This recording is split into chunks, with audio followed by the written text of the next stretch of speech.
హర్ష గారు ఇక్కడ ఇక్కడ పీపుల్ మీడియాలో వరుస సినిమాలు చేస్తున్నారు, ఎన్ని అగ్రిమెంట్ చేశారండి? సినిమా టు సినిమా ఉంటుంది సార్ అది. అలా ఇట్స్ ఇప్పుడు కాదండి, నేను పీపుల్ మీడియా డిజిటల్ ఇన్సెప్షన్ నుంచి ఉన్నాను. But now we're successfully doing films and I'm really happy to be a part of ఇంత మంచి ఇన్స్టిట్యూషన్. ఎందుకంటే దీనివల్ల చాలామంది they are you know progressing and prospering. So yeah, అందుకని ఇంకా ఉంటాయి, చాలా ఉంటాయి అంత సార్.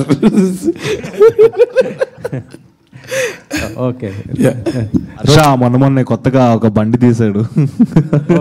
అచ్చా అచ్చా. రోషన్ గారు సార్ ఇక్కడే. అమ్మమ్మ మంచి యాంకర్, నానమ్మ మంచి ఆర్టిస్ట్. వీళ్ళిద్దరిలో మీకు ఎవరిపై ఎక్కువ ఇంపాక్ట్ ఉంటుంది? గైడెన్స్ కానీ అంటే ఇంపాక్ట్ నాన్నదా అమ్మదా ఎక్కువ?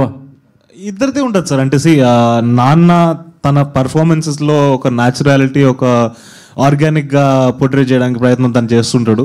అండ్ అమ్మ స్పాంటేనిటీ, అది నాకు బై మిస్టేక్ కూడా ఇంకా రీచ్ కాలేదు, బట్ అది ట్రై చేస్తున్నాను ఆ స్పాంటేనిటీని పొందడానికి. సో ఇద్దరు ఇంపాక్ట్ ఉండాలి, ఉంటుంది కూడా. Okay sir. విశ్వ గారు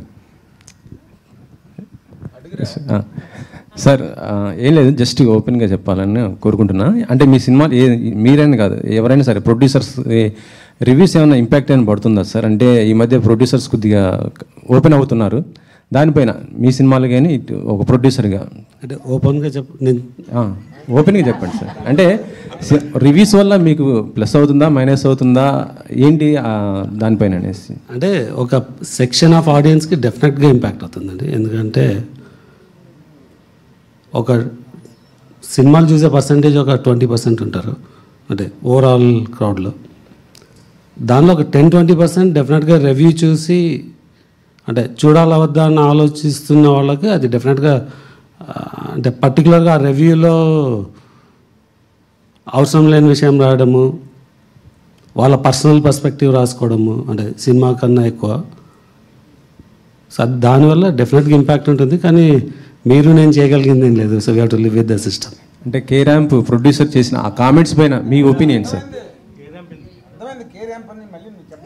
ఇక 1 minute రోషన్, అంటే సుమ కానీ లేకపోతే రాజీవ్ కానీ వీళ్ళందరూ ఇప్పుడు ఈ జనరేషన్ ఆర్ అట్లీస్ట్ కొంచెం ఆఫ్ లైట్ వచ్చిన వాళ్ళు, but your grand father is